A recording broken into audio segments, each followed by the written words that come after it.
Oyi, kecha sizni aldadim. Nega kayfiyating yo'q deganingizda rostini ayta olmadim. Keyin o'ylab qoldim. Avvallari hamma gapni birinchi bo'lib sizga aytardim. Balkim rostdan ham ulg'ayib qolgandirman. Lekin ishoning, qo'lingizni tutib turgan 5 yoshimda qanday yaxshi ko'rgan bo'lsam, hozir ham shunday yaxshi ko'raman. Ustoz, vaqt o'tishini qarang. Hademay maktabni ham tamomlaymiz. Biz sizni shuncha asabingizga tegdik. Shuncha xafa qildik, shuncha yolg'on gapirdik-da sizga. Siz bizga bilim berdingiz. Onamdek qayg'urdingiz. Yutuqlarimga xursand bo'ldingiz. Sizga biron marta yaxshi ko'rishim haqida gapira olmadim. Ustoz, rahmat. Sizni yaxshi ko'raman men. Opajon, bu gaplarni sizga hech qachon aytmaganman. Esizdami?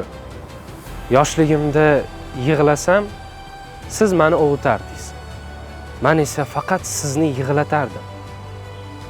Oyim, "Sen kattasan" deb faqat sizni urishib berardilar.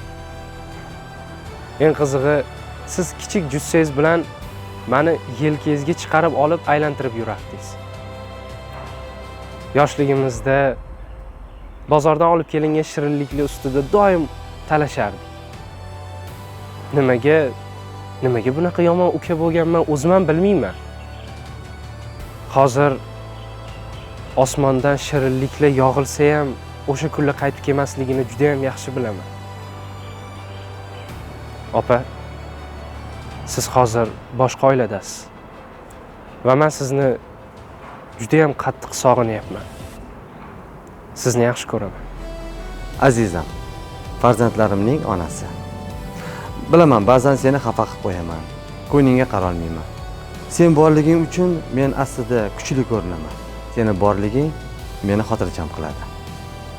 Farzandlarimning onasi. Seni yaxshi ko'raman. Qizim, ishdan kelganimda eshikka yugurib chiqib, mahkam quchoqlab olardi. Esingdami? Qiz bola otasiga mehribonroq bo'ladi degan gapning ma'nosini o'shanda tushunganman.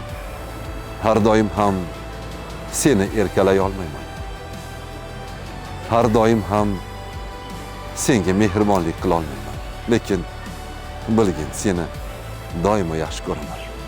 Balkim men sen uchun eng yaxshi ota emasdirman.